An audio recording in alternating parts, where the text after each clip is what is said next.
오늘 본문의 말씀은 우리에게 너무나도 익숙한 말씀입니다. 우리가 솔로몬을 생각할 때 솔로몬은 지혜의 왕으로 우리가 기억하고 있습니다. 특별히 오늘 주신 이 말씀이 솔로몬이 지혜의 왕이 되는 과정이라고 살펴볼 수가 있습니다. 저도 어렸을 때 주일학교에서 이 말씀을 참 많이 들었던 기억이 있습니다. 특별히 어렸을 때 이 말씀 가운데 제게 은혜로 다가왔던 말씀은 바로 13절에 주신 말씀입니다. 본문으로 읽진 않았지만 제가 그 말씀을 읽어보겠습니다. 내가 구하지 아니한 부귀와 영광도 내게 주노니 내 평생의 왕들 중에 너와 같은 자가 없을 것이라. 아멘. 왜 이 말씀이 저에게 은혜가 됐냐면, 우리가 알다시피 솔로몬은 하나님께 지혜를 달라고 그렇게 간구하였습니다. 근데 하나님께서 솔로몬의 그 간구한 내용을 들으시고 흡족해 하십니다. 그리고 솔로몬에게 지혜뿐만 아니라 너가 구하지 아니한 부귀와 영화도 같이 주겠다, 그렇게 말씀을 하셨습니다. 어렸을 때 학창시절에 저는 이 말씀을 듣고 마치 전래동화 금도끼와 은도끼에서 나무꾼이 내 도끼는 새도끼라고 말했을 때 그 할아버지가 금도끼와 은도끼를 다 줬던 것처럼 저도 막연한 기대가 그렇게 있었던 것 같습니다. 제가 하나님께 구했던 거, 받기를 원했던 거, 그것은 좋은 옷이요, 좋은 음식이요, 좋은 물질이요, 아무튼 내 눈에 보이는 좋은 것들이 참 많이 있었습니다. 근데 그것을 직접적으로 언급하기에는 뭔가 양심에 찔림이 있었어요. 그래서 솔로몬이 구했던 것처럼 내가 하나님께, 하나님, 저는 지혜를 받기를 원합니다. 솔로몬이 원했던 그 지혜를 저에게도 허락해 주옵소서. 마치 이렇게 기도하면 하나님께서, 그래, 너가 구하지 아니한 너 안에 있는 그 모든 것들 내가 다 주겠다, 마치 그런 느낌이 없잖아 있었습니다. 마치 이 지혜가 모든 문을 열 수 있는 마스터키처럼, 맞는 키처럼 느껴졌던 게 사실입니다. 그런데 제가 장성하고 이제 목사가 된 다음에 너무나도 익숙했던 이 말씀을 다시 한번 묵상하게 되니까 이 말씀 가운데 하나님의 놀라운 뜻이 있었던 것을 보게 됩니다. 솔로몬이 단순하게 예수님께 그렇게 하나님께 지혜를 달라 그렇게 간구했던 것은 결코 아니었던 것 같아요.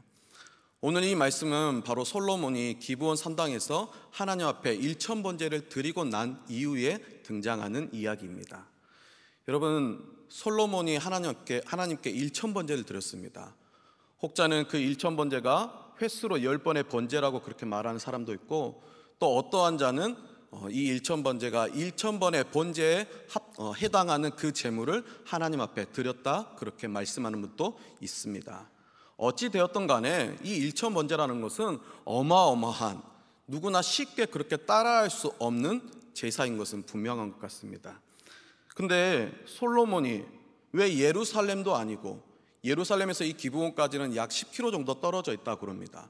그 기브온까지 가서 그저 자기 혼자만 간 것이 아닙니다. 여러분, 1000번제를 드려야 되기 때문에 1000마리에 합당한 송아지와 양을 준비해 갑니다. 엄청난 가축을 이끌고 그 기브온 산당까지 가는 것을 볼 수가 있습니다. 솔로몬이 왜 그 기브온 산당까지 가서 1000번제를 드렸을까요? 물론 자신을 이스라엘의 세 번째 왕으로 세우신 하나님의 은혜에 감격하여, 그게 감사하여 하나님 앞에 1000번제도 드렸다고 말할 수 있을 겁니다.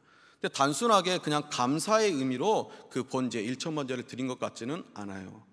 오늘 본문의 내용과 같은 내용이 바로 역대하 1장에 등장하고 있는데, 역대하 1장에서 이 솔로몬이 하나님의 응답을 받고 다시 예루살렘으로 돌아오는 것을 볼 수가 있습니다.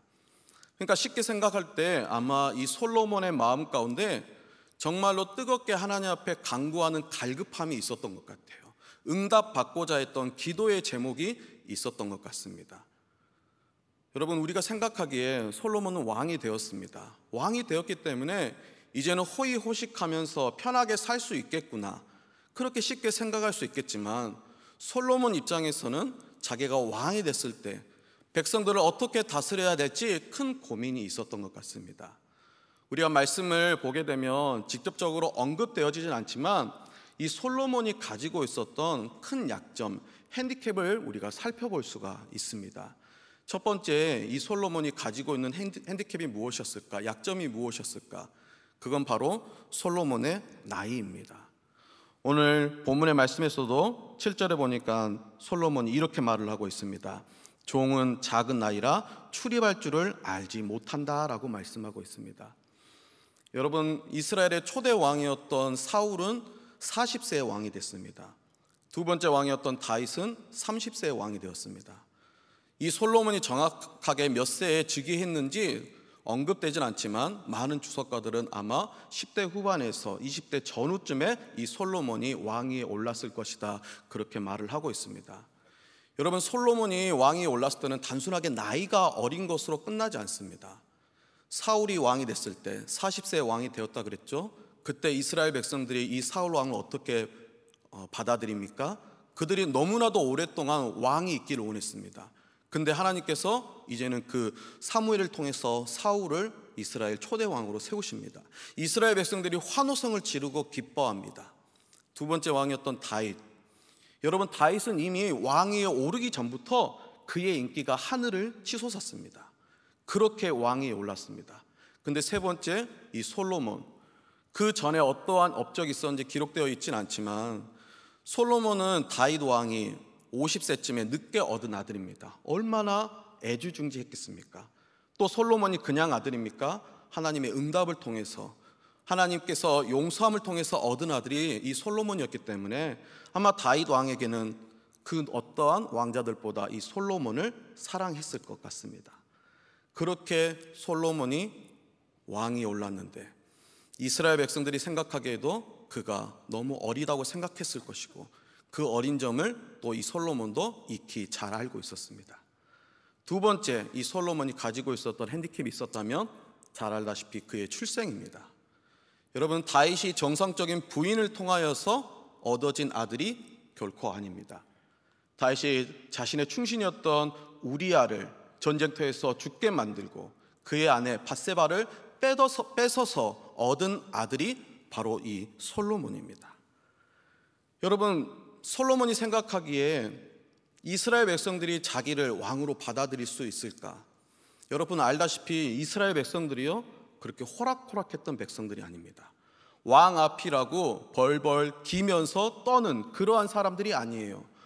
우리가 앞에서 알다시피 다윗이 골리앗을 무찔렀을 때 이 이스라엘 백성들이 다윗을 칭송합니다. 무엇이라 칭송합니까? 사울이 죽인 자는 천천히요, 다윗이 죽인 자는 만만히로다. 여러분, 현직에 지금 사울 왕이 있습니다.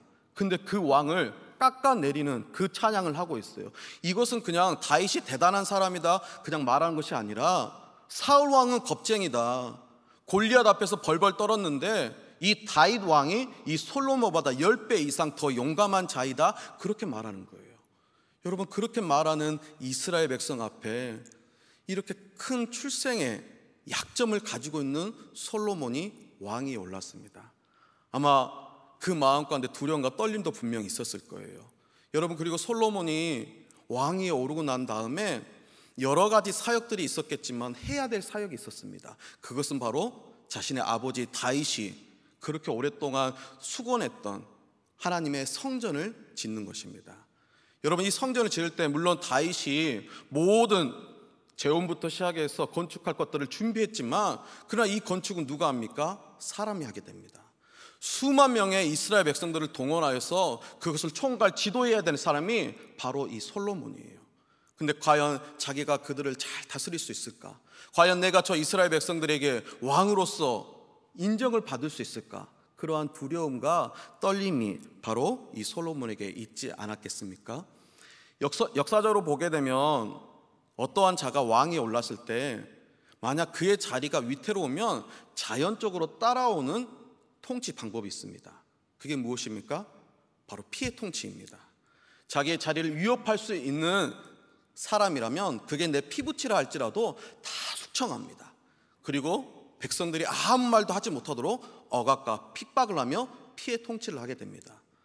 만약 솔로몬이 다른 왕들처럼 그런 생각을 했다면 그도 그렇게 동일한 방법을 택했을지 모릅니다. 근데 그는 그렇게 하지 아니하고 하나님 앞에 나아가 기도합니다. 그리고 하나님의 응답을 바라보면서 주님 앞에 일천번제를 드리는 것을 볼 수가 있습니다. 우리는 솔로몬이 하나님 앞에 나아가 하나님께 지혜를 간구하였다, 그렇게 생각할 수 있습니다. 오늘 본문의 내용과 똑같은 내용이 아까 역대하 1장에 등장한다고 말씀을 드렸는데요, 물론 그렇게 나와 있습니다. 아마 우리가 생각하기에는 기브온 산당 그 지역 어디쯤에서 이 솔로몬과 하나님께서 대화하시면서 솔로몬이 그렇게 간구했을 것이다 라고 생각할지 모릅니다. 근데 동일한 이야기인데 열왕기사 3장과 역대하 1장에 나와 있는 그 내용에 약간 미묘한 차이가 있습니다. 그 차이가 무엇이냐면 바로 솔로몬과 하나님과의 대화하는 그 공간적인 배경입니다. 앞에서 말씀드렸던 것처럼 우린 기브온 산당 그 어디쯤으로 생각할 수 있을지 모르겠지만, 여러분 오늘 솔로몬과 하나님과의 대화하는 그 공간이, 그 배경이 어디입니까? 바로 솔로몬의 꿈입니다. 5절 말씀에 보니까 이렇게 말씀하고 있어요. 기브온에서 밤에 여호와께서 솔로몬의 꿈에 나타나시니라. 15절에 보니까 또 이렇게 말씀하고 있습니다. 솔로몬이 깨어보니 꿈이더라. 여러분 여기 계신 분들 꿈 한 번쯤 다 꿔보셨을 거라고 생각합니다. 그렇죠? 여러분 꿈을 꾸게 되면 꿈속에 누가 등장합니까? 내가 등장합니다. 꿈에서 내가 등장하지 않는 꿈은 있을 수 없습니다. 근데 꿈에 내가 등장하기 때문에 그 시점은 1인칭 시점이라고 말을 할 수 있습니다. 여러분들께 한번 질문을 드려볼까요? 근데 여러분 꿈을 꾸는데 꿈속에서 여러분의 의지가 혹시 발현이 됩니까? 쉽게 말하면 내가 A, B, C가 있는데 그 중에서 내가 A를 선택해야지, B를 선택해야지, 아니 C를 선택해야지. 그때 내 생각과 내 의지가 그 가운데 발현이 됩니까? 그렇지 않습니다. 내 꿈이고 내가 등장하지만 내 의지가 발현되는 것이 아니라 그 꿈속에서 그냥 내가 하는 것을 지켜보고만 있을 뿐입니다. 그러니까 이 시점이 1인칭 주인공 시점이 아니라 1인칭 관찰자 시점입니다. 그래서 저는 혹시나 구약시대 때 사람들은 지금의 우리와 좀 꿈을 다르겠구나, 우리보다 더 고도로 발달되어서 그 꿈속에서 자기의 의지가 발현이 되었을까라고 생각해서 다니엘과 요셉의 꿈을 살펴봤는데 결코 그렇지 않더라고요. 그들도 그 꿈속에서 그냥 지켜보는 것을 볼 수가 있습니다. 무슨 말씀을 드리고 싶은 거냐면, 여러분 우리는 솔로몬이 하나님 앞에 지혜를 구했다라고 생각할지 모르지만, 만약 솔로몬이 하나님 앞에 그 지혜를 구했다면 그는 그곳에서 1천번제를 드리고 계속 그 기브온 산당에 머물지 않았을 겁니다. 왜냐하면 내가 어떻게 이스라엘 백성들을 다스려야 될지 그 통치 방법에 대해서 알고 있었기 때문이에요. 그러나 이 솔로몬은 이스라엘 백성들을 어떻게 다스려야 될지 모르고 있는 상황입니다. 힘으로 해야 될지 다른 무엇으로 해야 될지 고민하고 있는 상황입니다. 근데 그때 하나님께서 그 꿈속에 찾아오십니다. 그리고 너가 구해야 될 것이, 너가 이스라엘 백성들을 다스려야 될 그 방법이 무엇인지 가르쳐주고 있습니다. 그것이 무엇입니까? 다른 열왕들처럼 힘으로 피해 통치를 하는 것이 아니라 너는 이스라엘 백성들을 지혜로, 내가 주는 하나님의 지혜로 다스려야 된다는 것을 가르쳐주고 있습니다.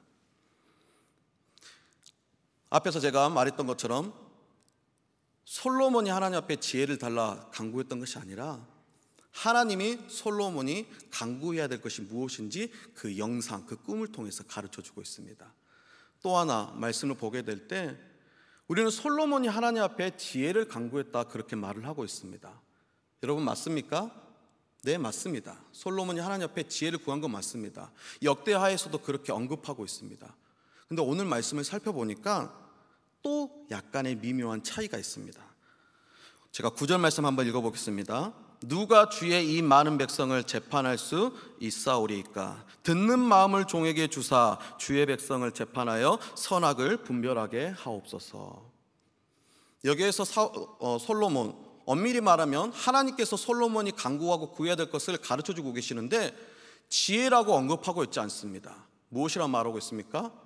듣는 마음이라고 말하고 있습니다. 지금 우리가 보고 있는 성경이 개정 성경인데요, 옛날 성경 개역 한글에서는 여기를 무엇이라 표현하고 있냐면 지혜로운 마음이라고 표현하고 있습니다. 그래서 우리가 일반적으로 생각할 때 솔로몬이 그냥 하나님 앞에 지혜를 구했구나, 그렇게 쉽게 생각할 수 있겠지만 히브리어 언어를 보게 되면 여기는 듣는 마음, 들을 수 있는 마음으로 기록되어 있습니다. 우리가 쉽게 생각할 때 듣는 마음이니까 아마도 하나님의 말씀을 청종하고 하나님의 말씀을 듣는, 그것이 바로 듣는 마음이 아닐까, 그렇게 쉽게 생각할 수 있을지 모릅니다. 근데 하나님께서 11절에 이렇게 말씀하고 있습니다. 너가 자기 원수의 생명을 멸하기도 구하지 아니하고 오직 송사를 듣고 분별하는 지혜를 구하였다라고 말하고 있습니다. 송사를 듣고, 여러분, 송사를 듣는다는 것은 무엇을 의미합니까? 하나님과 사람과의 대화, 그 이야기를 듣는 것을 말하고 있습니까? 아니에요. 송사는 사람과 사람 간의 이야기입니다. 그것을 듣는 마음을 갖기를 원했던 것을 볼 수가 있어요. 여러분, 그렇다면 듣는 마음이 과연 무엇일까요? 혹시 우리 성도님들 가운데 가정에 어린 자녀나 또는 손주들 있으신 분 계실까요? 한 5, 6살쯤 되는 그런 어린 아이가 있을지 모르겠습니다. 여러분, 5, 6살 되는 아이들은요, 한참 말을 많이 할 때예요. 그래서 이제 어린이집이나 유치원을 다니게 되는데 그곳에서 있었던 이야기를 부모님 아니면 할아버지 할머니에게 가끔 이야기할 때가 있습니다. 엄마, 아빠, 할아버지 할머니, 오늘 내가 있었던 이야기 이야기해 줄 테니까 내 이야기 좀 들어봐. 근데 여러분, 이 아이들이 말은 많이 하지만 말을 조리 있게 합니까? 아니요, 결코 조리 있게 하지 않습니다. 만약에 부모님이나 아니면 할아버지 할머니에게 이 아이가 찾아와서 이야기를 하게 되면 부모님들은 긴장하게 됩니다. 여러분, 이 아이가 자기의 이야기를 하는데 아이들의 이야기 속에는 많은 인물들이 등장합니다. 그러면 맨 먼저 이 이야기를 들을 때 이 아이의 그 등장인물들, 그리고 우리 아이와의 관계도를 빨리 캐치해야 됩니다. 여러 이름들이 등장하는데 그 가운데 누가 우리 아이와 친한지, 또 아이와 친하지 않는지, 그걸 빨리 구별해야 돼요. 그리고 아이들의 이야기를 듣다 보면 거의 대부분의 경우 빌런이 등장합니다. 악당이 등장해요. 그래서 어떤 아이가 나쁜 짓을 했는지, 어떤 아이가 친구를 괴롭혔는지 그 이야기를 듣게 됩니다. 마치 그 아이의 이야기를 들을 때요, 우리 학창시절에 영어 듣기 평가하는 것처럼 우리가 그렇게 귀를 집중하게 됩니다. 무슨 이야기인지는 알아듣지 못해요. 근데 내가 알고 있는 단어가 등장하면 우리가 그 단어를 통해서 전체적인 내용들을 유추할 수 있습니다. 그래서 아이가 어떠했던 내가 알아들을 수 있는 단어가 등장하면 그랬구나, 오늘 그런 일이 있었네 라고 그렇게 반응을 하게 됩니다. 부모님이나 할아버지 할머니가.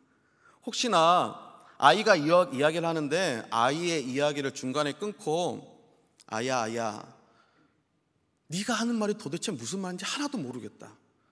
엄마 아빠한테 아니면 할아버지 할머니한테 이야기하기 전에 저쪽에 가서 내가 할 이야기를 한번 머릿속에 정리해보고 난 다음에 그리고 나서 천천히 조곤조곤 얘기해봐 라고 그렇게 말씀하시는 분 혹시 여기 계십니까? 그렇지 않죠. 어떻게 해서든지 그 아이의 숨소리조차도 놓치지 않고 집중해서 듣고자 하는 그 모습이 있습니다. 여러분, 왜 그 부모가, 왜 그 할아버지 할머니가 그 아이의 목소리에 집중하며 그 이야기를 들을까요? 그 이유는 당연합니다. 무엇 때문입니까? 바로 사랑하기 때문입니다. 여러분, 우리가 생각할 때 하나님의 지혜, 세상과 같이 어떠한 지식의 바탕을 두고 있는 것이라 생각할지 모르겠지만 오늘 하나님께서 솔로몬에게 말씀하셨던 그 지혜는 그 듣는 마음, 바로 그 사랑하는 한 영혼을 향한 그 사랑 가운데 하나님의 지혜가 있음을 말씀해 주고 있습니다. 여러분, 예수님이 그렇습니다. 예수님이 이 땅에 오셨을 때 여러분 많은 사람들을 만나십니다. 근데 예수님께서 만나신 그 많은 사람들이 어떠한 자들입니까? 유대인들이 가까이 했던 자들입니까? 아니에요. 삭개오를 보면 알 수 있습니다. 수가성 여인을 보면 알 수 있습니다. 사마리아 여인, 또 병든 자들의 모습을 볼 때 유대인들은 그들과 같이 하지 않았습니다. 함께 하지 않았습니다. 근데 예수님은 그들과 함께 하십니다. 그들과 함께 하시고 또 무슨 일을 하십니까? 그들과 대화를 나누십니다. 많은 이야기들을 나누십니다. 근데 놀라운 건 그 듣는 예수님을 통하여서 그 가운데 치유의 역사가 나타나고 구원의 역사가 나타나는 것을 볼 수가 있습니다. 하나님의 지혜는 바로 이러한 것입니다. 하나님의 지혜는 앞에서 말했던 것처럼 세상적인 지혜와 달리 내가 그 영혼을 향해서 하나님의 아버지의 마음, 목자의 심정을 가지고 사랑하는 마음을 품을 때 그 가운데 임하는 것이 바로 하나님의 지혜인 것을 볼 수가 있습니다. 여러분, 오늘 우리가 하나님 앞에 지혜를 달라 할 때 그 지혜는 내 옆에 있는 지체에 대해서 그 사랑하는 마음, 듣는 마음이 가능할 때 그 가운데 하나님의 지혜가 임하게 됩니다. 본문의 말씀으로 읽진 않았지만 열왕기상 16장 이후에 보면 솔로몬의 재판의 내용이 등장하고 있습니다. 우리는 이 이야기를 들으면 이 이야기를 너무나도 잘 알고 있습니다. 교회에 나오지 않는 사람들도 이 이야기는 알고 있습니다. 내용은 바로 이것입니다. 두 여인이 왕 앞에 나옵니다. 그리고 한 사내 아이를 두고 서로 자기의 아들이라고 주장합니다. 이 이야기를 듣고 솔로몬이 칼을 가지고 옵니다. 그리고 무엇이라고 명령합니까? 이 아이를 반으로 쪼개라. 그래서 두 여인에게 한쪽씩 나누어 주어라. 그때 이 이야기를 들었던 한 여인이 왕이시여 그리 마옵소서, 그냥 이 아이를 저 여인에게 주옵소서. 반대에 있는 그 여인은 아니 왕이여 그리 하시옵소서, 어차피 내가 갖지도 못할 거 그렇게 나누어서 서로 갖겠습니다 라고 말을 합니다. 이때 이 솔로몬이 아이를 죽이지 말자고 말했던 그 여인이 진짜 어미요, 죽이라고 쪼개라고 말한 여인이 가짜 어미라고 그렇게 판결을 내리는 것을 볼 수가 있습니다. 우리는 이 이야기를 들으면 야, 정말로 솔로몬이 지혜의 왕이구나. 솔로몬이 지혜의 왕이라고 불리는 단편적인 이유가 바로 이 사건을 통해서, 이 재판의 내용을 통해서 등장하고 있구나, 그렇게 생각합니다. 물론 그것도 맞겠죠.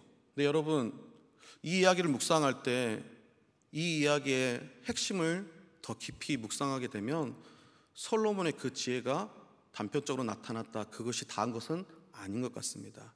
16절에 보니까 이 여인이 어떠한 여인이라고 소개하고 있습니까? 그때 창기 두 여자가 왕에게 왔다라고 말하고 있습니다. 여러분, 창기는 이스라엘 회중에 들 수 없는 부정한 여인입니다.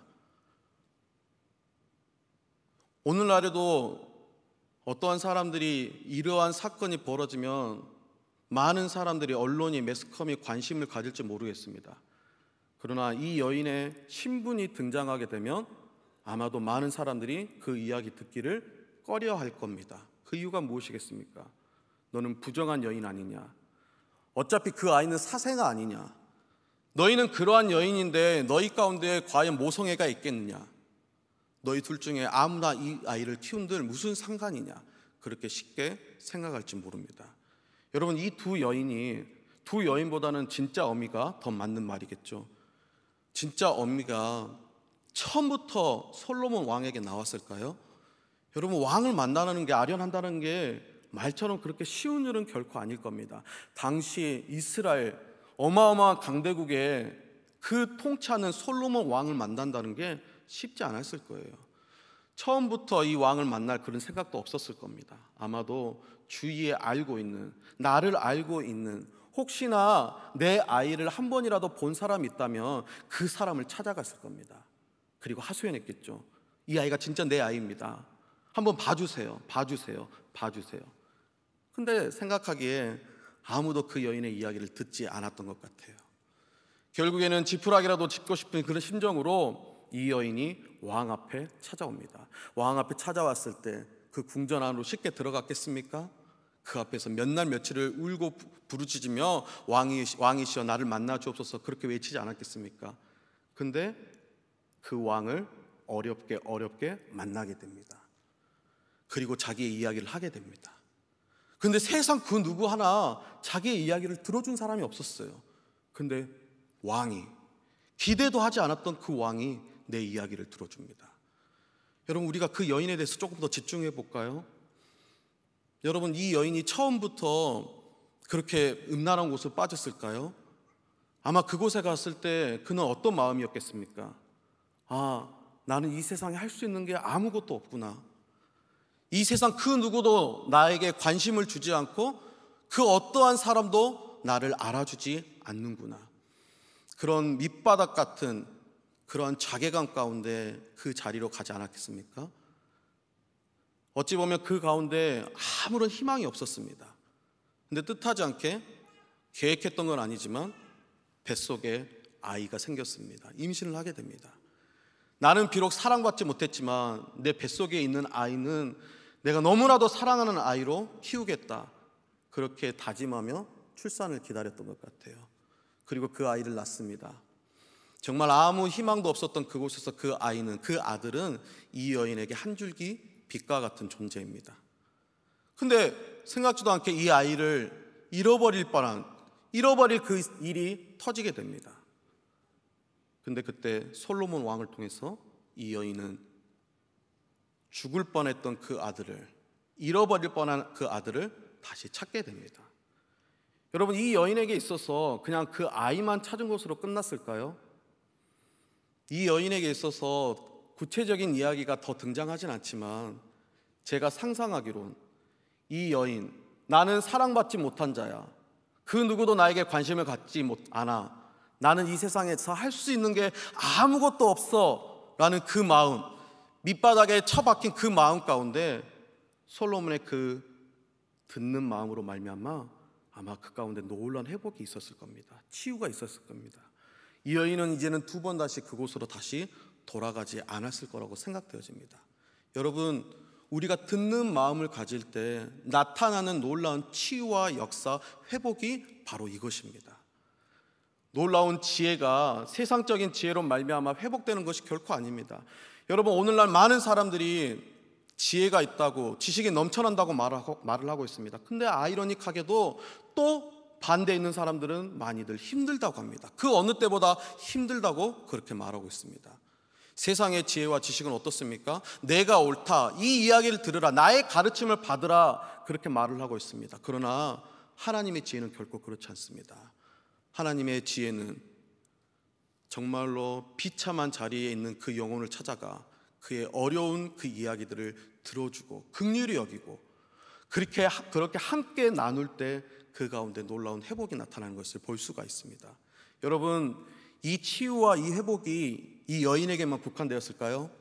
저는 솔로몬에게도 있었으리라 생각되어집니다. 여러분, 우리가 누군가의 이야기를 들어줄 수 있는 마음을 갖기 위해서 선행돼야 되는 조건이 있습니다. 그것이 무엇일까요? 그것은 바로 내가 어떠한 존재인지 확고한 인식이 있을 때 우리가 들을 수 있는 마음을 가질 수 있다고 생각합니다. 솔로몬, 앞에도 언급했듯이 솔로몬은 핸디캡이 있습니다. 출생이라는. 여러분, 솔로몬이 그러한 생각 안 했을까요? 나는 왜 정상적인 아버지와 어머니 사이에서 태어나지 않았을까? 그는 형들에 비해서 나이도 많이 미쳐 어립니다. 아마 형들에게도 구박을 당했을 거예요. 그러면서 자기 스스로를 생각할 때 나의 인생이 정말 박하구나, 왜 내가 이렇게 태어났을까, 그렇게 생각했을지 모릅니다. 근데요, 하나님이 이 솔로몬에게 어떤 이름을 주십니까? 여디디야, 내가 너를 사랑하다. 하나님은 사랑하신다, 너를 사랑하신다는 그 이름을 주십니다. 그리고 솔로몬은 이스라엘의 왕으로 등극하게 됩니다. 여러분, 왕이 되었을 때 나는 이제 왕이야 우쭐대는 것이 아니라 솔로몬에게 있어서는 정말로 미천한 왕이 될 수 없는 나를 하나님께서 사랑하신다 말씀하시고 왕의 자리에 세워주십니다. 그 은혜를 입은 사람이기 때문에 나에게 있어서 많은 사람들은 그 여인을, 창기라는 그 여인을 부정한 여인이라고 멀리하였지만 그에게 있어서는 부정하다고 멀리할 수 있는 그런 영혼이 아니었습니다. 왜요? 내가 하나님 앞에 어떠한 존재인지 너무나도 확고하게 알고 있었기 때문입니다. 오늘 저와 여러분들이 그렇습니다. 여러분들은 어떠한 존재이십니까? 세상에서 어떠한 지위, 어떠한 권력을 잡고 있습니까? 그러나 그 전에 우리의 영혼, 정말로 저주받은 죄의 자식입니다. 그런데 하나님은 그러한 저와 여러분들을 독생자 예수 그리스도를 이 땅에 보내주셔서 우리를 구원시켜주시고 당신의 아들로, 딸로 인쳐주셨습니다. 우리는 그러한 존재입니다. 그러한 존재이기 때문에 우리가 그러한 확고한 인식을 갖고 있다면 그 세상 어느 누구의 이야기도 들어주지 못할 이야기는 없을 것입니다. 제가 사랑의 교회에 부임하기 전에 겁을 좀 많이 먹었습니다. 제가 신대원 다닐 때 제 주변에 그 당시에 전도사들이죠. 전도사 가운데 사랑의 교회에서 사역하고 있는 전도사는 한 명도 없었습니다. 한 명도 없었지만 전도사들끼리 모여서 이야기를 할 때 사랑의 교회에 대한 이야기를 참 많이 했습니다. 그 중에 하나가 뭐냐면 사랑의 교회는 참 수준이 높다라는 그런 이야기를 많이 했습니다. 한 단편적인 예로 목사님이 단위에서 설교 끝나고 난 다음에 내려가게 되면 성도님들이 원어 성경책을 갖고 온다라는 거예요. 그래서 목사님 아까 말씀을 이렇게 하셨는데 오늘 보니까 이렇게 나와 있네요. 어떤 게 맞습니까? 그렇게 질문을 한다라는 겁니다. 또 어떤 성도들은 주석책을 가지고 와서 목사님 아까 그렇게 말씀하셨는데 제가 보는 주석책에 보니까 그렇게 표현되어 있지 않는데요? 라고 그런 질문들을 한다라는 거예요. 제가 사랑의 교회 부임할 때 하나님 앞에 기도했습니다. 두렵고 떨리는 마음으로. 주님, 제가 설교하고 난 다음에 그런 성도 안 만나게 해주십시오. 근데 참 감사하게 아직까지 그런 성도를 만나지를 못했습니다. 모르겠습니다. 오늘 끝나고 난 다음에 저를 쫓아오실 분이 계실지는 모르겠지만, 그런데요, 제가 사랑의 교회에서 사역하면서 느꼈던 게 있습니다. 그게 무엇이냐면 우리가 전도사 시절에 전도사들끼리는 사랑의 교회 수준이 높다라는 이야기를 했는데요, 저는 그 이야기가 사랑의 교회 성도들은 참 지혜롭다라는 표현을 달리 표현했다고 생각합니다. 왜냐하면 다락방이나 제자반을 통해서 우리 성도님들이 듣는 연습이 너무나도 잘 되어 있습니다. 청중의 모습이 되어 있다 그 뜻이 아닙니다. 가끔 저도 제자반을 할 때 한 여집사님이 본인의 이야기를 합니다. 어떤 일이 있었고 그렇게 일이 진행되었습니다. 근데 가끔 이제 제자반을 하게 되면 그 집사님이 그냥 평범하게 이야기를 하는데 저쪽 끝에서 한 집사님이 훌쩍훌쩍 우는 거예요. 그럼 저는 고민합니다. 저 집사님이 이야기하실 때 울음의 포인트를 찾지 못하겠는 거예요. 왜 우시지? 내가 듣지 못했던 어떠한 것이 있었나? 저 나름대로 대단히 공감력이 뛰어나도록 생각했는데 전혀 공감되지 않을 때가 있었던 게 사실입니다. 근데 돌이켜보니까 다락방에서 제자반에서 저 집사님이 아무개 집사님이 이야기할 때 그 이야기를 듣는 그 마음이 너무나도 준비가 잘 되어 있다는 거예요. 그 영혼에 대해서 너무나도 사랑하는 마음을 그 집사님을 통해서 발견하게 됩니다. 여러분, 그렇게 듣고자 하는 마음을 가질 때 그 가운데 하나님의 지혜가 임할 줄로 믿습니다. 그 하나님의 지혜가 임할 때 하나님의 놀라운 치유와 응답을 우리가 경험하게 될 줄로 믿습니다. 오늘 저와 여러분, 하나님의 한없는 사랑을 받은 그러한 존재입니다. 여러분, 그 사실을 잊지 말고 오늘날 때로는 교회를 지탄하는 사람들이 있습니다. 저는 근데요, 그 표현을 이렇게 달리 표현하고 싶어요. 우리 자녀들을 키우게 되면요, 가끔 부모님의 관심을 받기 위해서 막 무언가를 때리고 부수고 하는 그런 아이들이 있습니다. 좀 잘못된 행동을 할 때가 있어요. 근데 그 아이들은 그 행동이 나에게 관심을 가져달라, 내 이야기를 들어달라 그렇게 말하는 것을 볼 수가 있거든요. 세상에서 때로는 교회에 대해서 이렇다 저렇다 이야기할 때 여러분, 그것은 지금 당신의 이야기를 들어달라고 나에게 아우성 치는 거군요. 우리가 그렇게 발견하면서 생각하면서 그 영혼에게 다가가 그들의 이야기를 들어주고 그 가운데 하나님의 지혜가 임하는 우리 사랑하는 사랑의 교회 모든 우리 성도님 되기를 주님의 이름으로 소망합니다. 그 가운데 하나님께서 역사하시고 놀라운 치유와 회복을 허락해 주실 줄로 믿습니다. 함께 기도하겠습니다. 은혜가 풍성하신 아버지 하나님, 오늘 또 주일 후 3일 후 우리 수요 예배 기도회로 나올 수 있도록 우리의 발걸음을 인도하여 주시고 주의 말씀을 듣게 하심을 감사를 드립니다. 오늘 이 말씀 가운데 아버지 하나님, 솔로몬이 주님 앞에 듣는 마음을 달라고 그렇게 간구하였는데 우리에게도 그 듣는 마음을 허락하여 주옵소서. 하나님의 그 지혜는 긍휼하심과 사랑하심을 나타낼 때 우리 가운데 임할 줄로 믿습니다. 세상의 지혜는, 세상의 지식은 그 어떠한 상처도 치유하지 못하고 회복시키지 못하지만 우리가 주님의 마음을 가지고 그 영혼을 향해 듣는 마음을 가질 때 그 가운데 하나님의 놀라운 치유와 응답을 경험할 줄로 믿습니다. 그렇게 뜨거운 마음을 가지고 또 주님께서 허락하신 그 세상을 향해 나아갈 수 있는 우리들의 발걸음 다 될 수 있도록 인도하여 주옵소서. 모든 것 감사드렸고 예수님의 이름으로 기도드리옵나이다. 아멘.